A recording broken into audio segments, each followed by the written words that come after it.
మా latest videos కోసం మా ఈ తెలుగు న్యూస్ ఛానల్ సబ్స్క్రైబ్ చేసి గంట సింబల్ యాక్టివేట్ చేసుకోండి.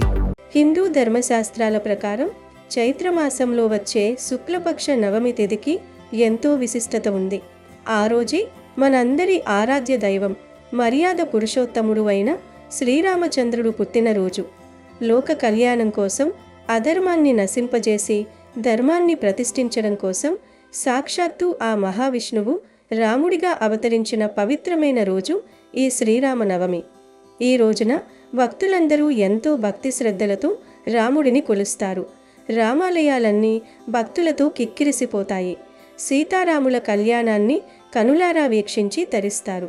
అయితే ఈ పవిత్రమైన శ్రీరామనవమి రోజున మనం చేసే కొన్ని చిన్న చిన్న పరిహారాలు మన జీవితాన్ని మార్చేస్తాయి. ముఖ్యంగా ఆర్థిక ఇబ్బందులతో సతమతమయ్యే వారికి, స్వంత ఇల్లు లేదా భూమి కొనుక్కోవాలని కలలు కనేవారు కేవలం ఒక్క బెల్లం ముక్కతో ఒక పరిహారం చేస్తే చాలు. మీ ఇంట్లో ఐశ్వర్యం తాండవిస్తుంది. మీరు బంగారం, భూములు కొనుక్కునే యోగాలు వస్తాయి. అంతటి శక్తివంతమైన పరిహారం ఇది. ఎందుకంటే బెల్లానికి అంతటి శక్తి ఉంది. బెల్లం కేవలం ఒక తీపి పదార్థం మాత్రమే కాదు, ఇది సాక్షాత్తు లక్ష్మీదేవికి ఎంతో ప్రీతికరమైనది. ఏదైనా శుభకార్యం జరిగినా లేదా దేవుడికి నైవేద్యం పెట్టాలన్నా బెల్లం ఖచ్చితంగా ఉండాలి. జ్యోతిష్య శాస్త్రం ప్రకారం బెల్లం కుజగ్రహానికి సంకేతం. కుజుడు భూమికి కారకుడు. అంటే ఎవరి జాతకంలో అయితే కుజగ్రహం అనుకూలంగా ఉంటుందో వారికి భూమిపుత్రుడైన కుజుడి అనుగ్రహం వల్ల స్వంత ఇల్లు, స్థలాలు కొనే యోగం పడుతుంది. అందుకే బెల్లంతో చేసే పరిహారాలకు అంతటి శక్తి ఉంటుంది. బెల్లం మన జీవితంలోని కష్టాలను తొలగించి తీపిని నింపుతుంది. మనకున్న దారిద్ర్యాన్ని పోగొట్టి మనం కోరుకున్నవన్నీ పొందేలా చేయగలిగే అద్భుతమైన శక్తి బెల్లానికి ఉంది. మన జాతకంలోని దోషాలను పోగొట్టి అదృష్టాన్ని వరించేలా చేయడంలో బెల్లం కీలక పాత్ర పోషిస్తుంది. మరి ఇంతటి శక్తి ఉన్న బెల్లంతో ఈ శ్రీరామనవమి రోజున ఎటువంటి పరిహారం చేస్తే మీకు భూములు, బంగారం కొనే యోగం వస్తుందో ఇప్పుడు ఈ వీడియోలో మనం చాలా వివరంగా తెలుసుకుందాం. ఫ్రెండ్స్, ఈ పరిహారం ఎంతో సింపుల్గా ఉంటుంది, కానీ దీని ఫలితం మాత్రం అమోఘం. కాబట్టి ఈ వీడియోను ఎక్కడా స్కిప్ చేయకుండా చివరి వరకు చూడండి. అప్పుడే మీకు పూర్తి విషయం అర్థమవుతుంది. అలాగే ఈ వీడియో చూస్తున్న ప్రతి ఒక్కరూ భక్తితో జై శ్రీరామ్ అని కామెంట్ చేయండి. ఈ శ్రీరామనవమి రోజున కేజీ లేదా 2 కేజీల బెల్లం కొనుగోలు చేసి ఇంటికి తీసుకువచ్చుకుంటే సంవత్సరం అంతా కలిసి వస్తుంది. బెల్లం అనేది సాక్షాత్తు మహాలక్ష్మి స్వరూపం. ఈరోజు బెల్లం కొని ఇంటికి తెచ్చుకోవడం అంటే సాక్షాత్తు లక్ష్మీదేవిని మన ఇంటికి ఆహ్వానించడమే. శ్రీరామచంద్రుడికి అత్యంత ప్రీతికరమైన నైవేద్యం పానకం. ఈ పానకంలో ప్రధానమైన పదార్థం కూడా బెల్లమే. అందుకే నవమి రోజుల బెల్లం కొనడం వల్ల ఆ మర్యాద పురుషోత్తముడి అనుగ్రహం మనపై పరిపూర్ణంగా లభిస్తుంది. ఈ పవిత్రమైన రోజున బెల్లం కొని ఇంట్లో పెట్టుకోవడం వల్ల జాతకంలోని దారిద్ర్య దోషాలు తొలగిపోయి అష్ట ఐశ్వర్యాలు సిద్ధిస్తాయని పురాణాలు చెబుతున్నాయి. మీరు ఆర్థిక ఇబ్బందులతో సతమతమవుతున్నా లేదా ఇంట్లో ధనం నిలకడగా ఉండటం లేదని బాధపడుతున్నా ఈరోజు బెల్లం కొని ఇంటికి తెచ్చుకోండి. నవమి రోజు ఉదయాన్నే శుచిగా స్నానం చేసి శుభ్రమైన వస్త్రాలు ధరించి మార్కెట్కు వెళ్ళి స్వచ్ఛమైన బెల్లం ముక్కను కొనుగోలు చేయండి. దానిని తెచ్చి పూజా గదిలో ఉంచి స్వామికి నమస్కరించుకోండి. ఇలా చేయడం వల్ల మీ ఇంట్లోని ప్రతికూల శక్తి నశించి లక్ష్మీ కటాక్షం కలుగుతుంది. అనవసర ఖర్చులు తగ్గి ధన నిల్వలు వృద్ధి చెందుతాయి. శ్రీరామ నవమి రోజున ముఖ్యంగా ఈ శ్లోకం పఠించాలి. శ్రీరామ రామ రామేతి రమే రామే మనోరమే సహస్రనామ తత్తుల్యం రామనామ వరాననే. ఈ శ్లోకం 3 సార్లు స్మరించినంత మాత్రానే ఒక విష్ణు సహస్రనామ పారాయణం ఫలితమే కాదు, భక్తులకు శివ సహస్రనామ ఫలితం కూడా లభిస్తుంది. ప్రత్యేకంగా శ్రీరామనవమి రోజున ఒక పేపర్ మీద మీ పేరు రాసి ఆ పేపర్ను తీసుకుని వెళ్ళి ఒక ప్రత్యేకమైన ప్రదేశంలో పడేస్తే చాలు, మీరు కోరుకున్న కోరికలన్నీ కూడా నెరవేరుతాయి. అష్టైశ్వర్యాలు సిద్ధిస్తాయి. కష్టాలన్నీ కూడా పోతాయి. ధనం వరదలాగా వస్తుందని సిద్ధశాస్త్రం చెప్తుంది. ఏమీ లేదు, శ్రీరామనవమి రోజు చక్కగా ఒక పేపర్ను తీసుకొని ఆ పేపర్ మీద మీ పేరును రాయండి.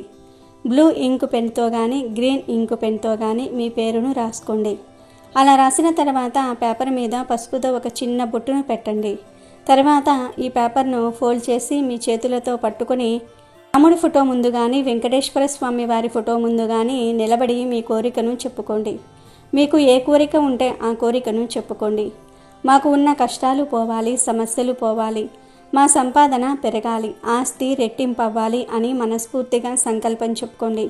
తర్వాత ఈ పేపర్ను తీసుకుని వెళ్ళి మీ ఇంట్లో పూజలు చేసే తులసి మొక్క ఉంటుంది కదా, ఆ తులసి మొక్క మొదట్లో పాతి పెట్టేయండి. ఇంట్లో ఎంతమంది ఉంటే అందరూ ఈ విధంగా పేపర్ను పాతి పెట్టండి.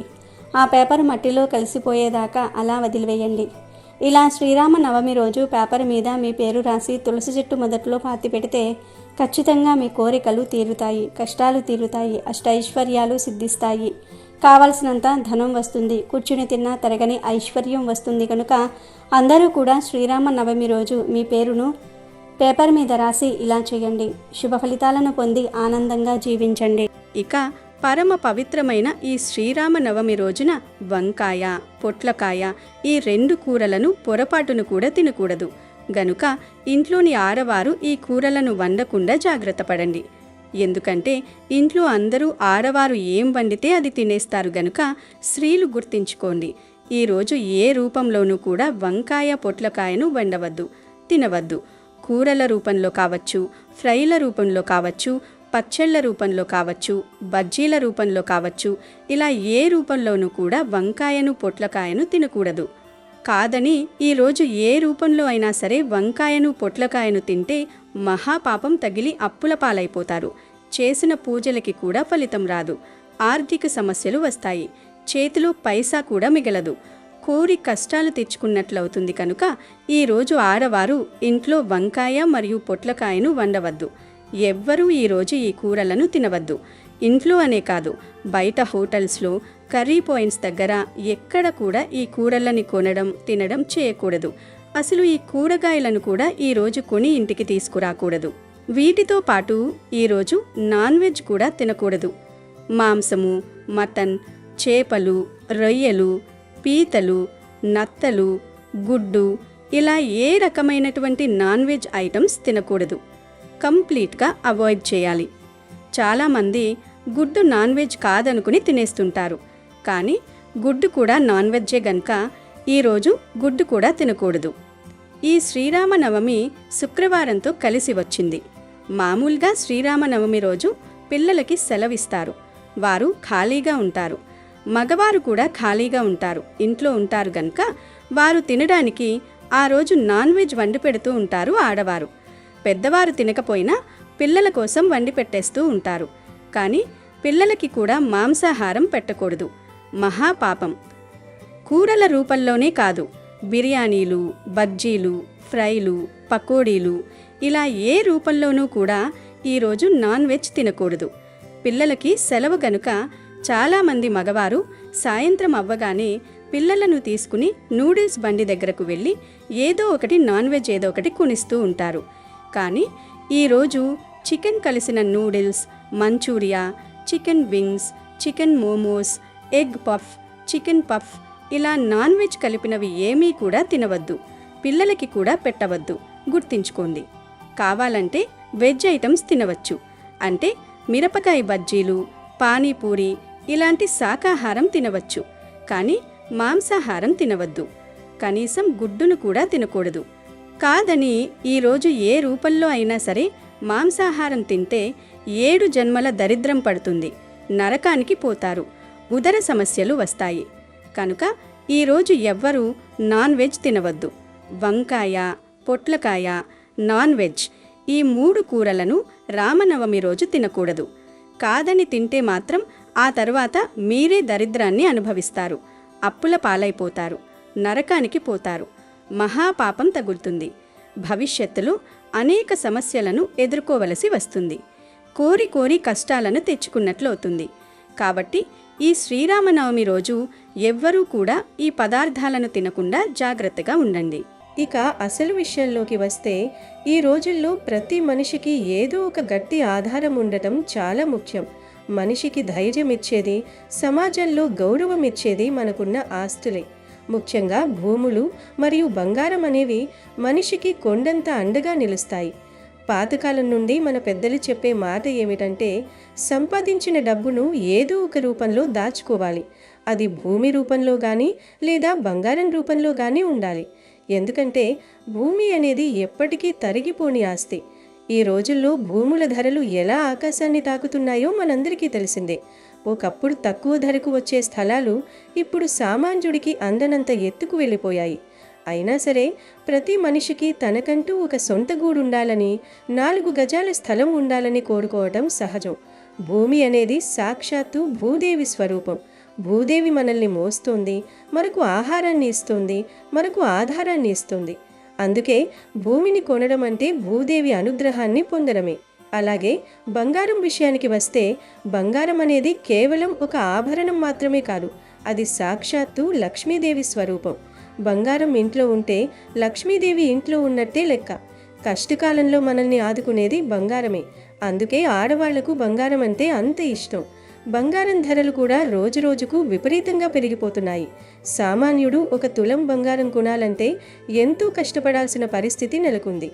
ధనం ఉన్నవారికి ఇది పెద్ద విషయం కాకపోవచ్చు, కానీ రెక్కాడితే గాని డొక్కాడని సామాన్యులకు భూమి కొనాలన్నా, బంగారం కొనాలన్నా అదొక పెద్ద కలగానే మిగిలిపోతోంది. అప్పులు చేసి కొందామన్నా తీర్చే మార్గం కనిపించదు. ఇటువంటి పరిస్థితుల్లో ఉన్నవారు ఎన్ని ప్రయత్నాలు చేసినా ఆస్తులు కలిసి రావడం లేదని బాధపడేవారు, స్థల వివాదాల్లో చిక్కుకున్నవారు ఈ శ్రీరామనవమి రోజున ఈ బెల్లం పరిహారం తప్పకుండా చేయాలి. ఎందుకంటే శ్రీరాముడు సత్యానికి, ధర్మానికి నిలువుటద్దం. ఆయన అనుగ్రహం ఉంటే అసాధ్యమైనది ఏదీ లేదు. మన హిందూ ధర్మంలో భూదేవిని తల్లిగా, బంగారాన్ని మహాలక్ష్మిగా పూజిస్తాం. ఈ రెండూ కూడా మనిషి యొక్క ఆర్థిక స్థితిగతులను సూచిస్తాయి. భూమిపైన మనకు అధికారం కలగాలన్నా, మన చేతికి బంగారం అందాలన్నా మన జాతకంలో గ్రహబలాలు బాగుండాలి. ముఖ్యంగా కుజుడు మరియు గురుగ్రహాల అనుగ్రహం ఉండాలి. కుజుడు భూమికి అధిపతి అయితే గురుము బంగారానికి అధిపతి. ఈ 2 గ్రహాలను ప్రభావితం చేయగల శక్తి బెల్లానికి ఉంది. అందుకే బెల్లం పరిహారం ద్వారా మన ఆర్థిక కష్టాలను దూరం చేసుకోవచ్చు. చాలామంది ఎంతో కష్టపడి డబ్బు సంపాదిస్తారు, కానీ అది చేతిలో నిలవదు. అనవసరమైన ఖర్చులు రావటం లేదా వచ్చిన డబ్బు వచ్చినట్టే వెళ్ళిపోవడం జరుగుతుంటుంది. ఇలా జరగడానికి కారణం ఇంట్లో ఉన్న నకారాత్మక శక్తి లేదా గ్రహదోషాలు. ఈ శ్రీరామనవమి రోజున చేసే ఈ బెల్లం ప్రక్రియ వల్ల ఆ దోషాలన్నీ తొలగిపోయి మీకు యోగకాలం మొదలవుతుంది. మీరు ఏ పని చేసినా అందులో విజయం లభిస్తుంది. ముఖ్యంగా రియల్ ఎస్టేట్ రంగంలో ఉన్నవారు, ఇల్లు కట్టాలని ప్లాన్ చేస్తున్నవారు, లేదా ఆడపిల్లల పెళ్లిళ్ల కోసం బంగారం కొనిపెట్టాలి అనుకునే తల్లిదండ్రులు ఈ పరిహారాన్ని ఎంతో నమ్మకంతో చేయండి. వచ్చే ఏడాది శ్రీరామనవమిలోపు మీరే ఆశ్చర్యపోయేలా మీ ఆర్థిక స్థితి మారుతుంది. ఇప్పుడు ఆ బెల్లం పరిహారం ఎలా చెయ్యాలో వివరంగా తెలుసుకుందాం. ఈ పరిహారాన్ని శ్రీరామనవమి రోజు పగటిపూట, అంటే సాయంత్రం 7 గంటలలోపు ఎప్పుడైనా చేయవచ్చు. దీనికి మీకు కావలసింది కేవలం 1 పావు కిలో లేదా 1/2 కిలో బెల్లం ముక్క. బెల్లం ముక్క సాధ్యమైనంత వరకు విరగకుండా ఒకే గడ్డలా ఉంటే చాలా మంచిది. ముందుగా మీరు స్నానం చేసి శుభ్రమైన బట్టలు ధరించి మీ పూజా గదిని సిద్ధం చేసుకోవాలి. ఆ బెల్లం ముక్కను తీసుకుని దానిపై మీ మనస్సులో ఉన్న కోరికను కుంకుమతో రాయాలి. అంటే మీకు భూమి కొనాలని ఉంటే భూమి కొనాలి అని, బంగారం కొనాలని ఉంటే బంగారం కొనాలి అని రాయండి. ఒకవేళ మీకు సొంత ఇల్లు కావాలంటే సొంత ఇల్లు కొనాలి అని రాయండి. కుంకుమను కొద్దిగా నీటితో తడిపి 1 పుల్లతో లేదా మీ వేలితో బెల్లం మీద స్పష్టంగా రాయండి. ఇలా రాసిన తర్వాత ఆ బెల్లం ముక్కను ఒక ప్లేట్లో పెట్టి మీ పూజా గదిలో ఉన్న శ్రీరాముడి ఫోటో ముందు పెట్టండి. ఆ తర్వాత ఆ బెల్లం ముక్క పైన 1 కర్పూరం బిళ్ళను ఉంచండి. ఇప్పుడు ఆ కర్పూరాన్ని వెలిగించండి. ఆ కర్పూరం వెలుగుతున్నంతసేపు మీరు మీ ఇష్టదైవమైన శ్రీరాముడిని మనస్సారా ప్రార్థించాలి. ఓ రామా, నాకున్న ఆర్థిక ఇబ్బందులను తొలగించు. నేను కోరుకున్న ఈ భూమి లేదా బంగారం కొనే మార్గాన్ని చూపించు. నా సంపాదన పెరిగేలా, నిలిచేలా చూడు అని భక్తితో అడగండి. మీ కోరిక ఏదైనా సరే ఆ కర్పూరం వెలుగులో స్వామికి విన్నవించుకోండి. కర్పూరం హారతి అంటే మనలోని అహంకారాన్ని కరిగించి మన కోరికను భగవంతుడికి చేరవేయడం అని అర్థం. కర్పూరం పూర్తిగా ఆరిపోయే వరకు అక్కడే కూర్చుని శ్రీరామ జయ రామ జయ జయ రామ అనే మంత్రాన్ని జపించండి. కర్పూరం ఆరిపోయిన తర్వాత ఆ బెల్లం ముక్కను అలాగే పూజా గదిలో వదిలేయండి. ఆ రోజు ఆ బెల్లం ముక్కను అస్సలు కదిలించకూడదు, ఎవ్వరూ తీయకూడదు. ఆ రోజంతా అది రాముడు పాదాల చెంతే ఉండాలి. మరుసటి రోజు ఉదయం అంటే దశమి రోజున స్నానం చేసిన తర్వాత ఆ బెల్లం ముక్కను తీసుకుని వెళ్ళి మీ ఇంటి ఆవరణలో లేదా ఏదైనా ఖాళీ ప్రదేశంలో చెట్టు మొదట్లో ఒక చిన్న గుంత తీసి ఆ బెల్లం ముక్కను అందులో పెట్టి మట్టితో పూడ్చేయండి. అంటే భూమిలో పాతి పెట్టాలన్నమాట. ఇలా చేయడం వెనుక ఒక గొప్ప అంతరార్థం ఉంది. మనం మన కోరికను రాసిన బెల్లాన్ని భూమిలో పెట్టడం ద్వారా భూదేవికి మన కోరికను సమర్పిస్తున్నాం. బెల్లం కరిగి భూమిలో కలిసినట్టుగానే మన కష్టాలు కూడా కరిగిపోయి భూమికి సంబంధించిన యోగాలు మనకు కలుగుతాయి. ఈ పరిహారం ఎంత శక్తివంతమైనదంటే ఇది చేసిన కొద్ది రోజుల్లోనే మీకు ఏదో ఒక మార్గం ద్వారా ధనప్రాప్తి కలుగుతుంది. మీరు భూమి కొనాలనుకుంటే దానికి తగిన డబ్బు సమకూడడం లేదా మంచి లాభదాయకమైన స్థలం మీకు దొరకడం జరుగుతుంది. బంగారం కొనేవారికి కూడా బంగారం కొనేంత ఆర్థిక స్తోమత లభిస్తుంది. కేవలం భూమి, బంగారం మాత్రమే కాదు, ఈ రోజుల్లో వాహనం ఉండటం కూడా ఒక అవసరంగా మారింది. మీకు ఒక మంచి కారు కొనాలని ఉన్నా, లేదా బైక్ కొనాలని ఉన్నా, లేదంటే మీ పిల్లల చదువుల గురించి లేదా మరేదైనా ముఖ్యమైన వస్తువు కొనాలని ఉన్నా కూడా ఇదే పద్ధతిలో ఆ కోరికను బెల్లం ముక్కపై రాసి పరిహారం చేసుకోవచ్చు. ఈ పరిహారం చేసేటప్పుడు పూర్తి నమ్మకంతో స్వచ్ఛమైన మనస్సుతో చేయండి. శ్రీరాముడు సత్యవాక్ పరిపాలకుడు. ఆయనను నమ్ముకున్న వారిని ఆయన ఎప్పుడూ చెయ్యి విడవడు. ఈ శ్రీరామ నవమి నుండి వచ్చే ఏడాది శ్రీరామ నవమి లోపు మీరు ఖచ్చితంగా మీరు అనుకున్నది కొనుక్కోగలుగుతారు. మీ ఇంట్లో ధనధాన్యాలకు కొదవ ఉండదు. దరిద్రం మీ ఇంటి దరిదాపుల్లోకి కూడా రాదు. బెల్లం యొక్క తీపి మీ జీవితంలో కూడా నిండుతుంది. కాబట్టి ఎటువంటి సందేహం లేకుండా ఈ చిన్న పనిని చేసి చూడండి. భగవంతుడి అనుగ్రహం ఉంటే కొండనైనా పిండి చేయవచ్చు. మన ప్రయత్నం మనం చేస్తూ దైవ బలాన్ని తోడు చేసుకుంటే సక్సెస్ అనేది మీ వెంటే ఉంటుంది. చాలామందికి ఒక సందేహం రావచ్చు, బెల్లం ఏ రకమైనది వాడాలి అని. సాధ్యమైనంత వరకు రంగు వేయని నల్ల బెల్లం లేదా తాటి బెల్లం దొరికితే ఇంకా మంచిది. అది లేకపోతే మామూలు బెల్లం వాడుకోవచ్చు. ఎందుకంటే ప్రకృతి సిద్ధంగా లభించే వాటిలో శక్తి ఎక్కువగా ఉంటుంది. అలాగే కుంకుమ కూడా కెమికల్స్ లేని మంచి కుంకుమను వాడండి. పరిహారం చేసేటప్పుడు మనసు ప్రశాంతంగా ఉంచుకోండి. ఇంట్లో గొడవలు పడుతూనో లేదా అయిష్టంగానూ చేయవద్దు. ఏ పరిహారానికైనా భక్తి మరియు నమ్మకం పునాది వంటివి. ఆ పునాది బలంగా ఉంటేనే ఫలితం కూడా అంతే బలంగా ఉంటుంది. భూమి అనేది అచంచలమైనది, బంగారం అనేది అమూల్యమైనది. ఈ రెండింటినీ సంపాదించడం అంటే మీ జీవితంలో ఒక స్థిరత్వాన్ని సాధించడమే. ఆ స్థిరత్వం మీకు కలగాలని, శ్రీ సీతారాముల ఆశీస్సులు మీకు ఎల్లప్పుడూ ఉండాలని కోరుకుంటున్నాను. మీకు ఈ సమాచారం ఎంతో ఉపయోగపడుతుందని ఆశిస్తున్నాను. మర్చిపోకుండా ఈ వీడియోను మీ స్నేహితులకు, బంధువులకు షేర్ చేయండి. తద్వారా వారు కూడా ఈ పరిహారం చేసుకుని ప్రయోజనం పొందుతారు.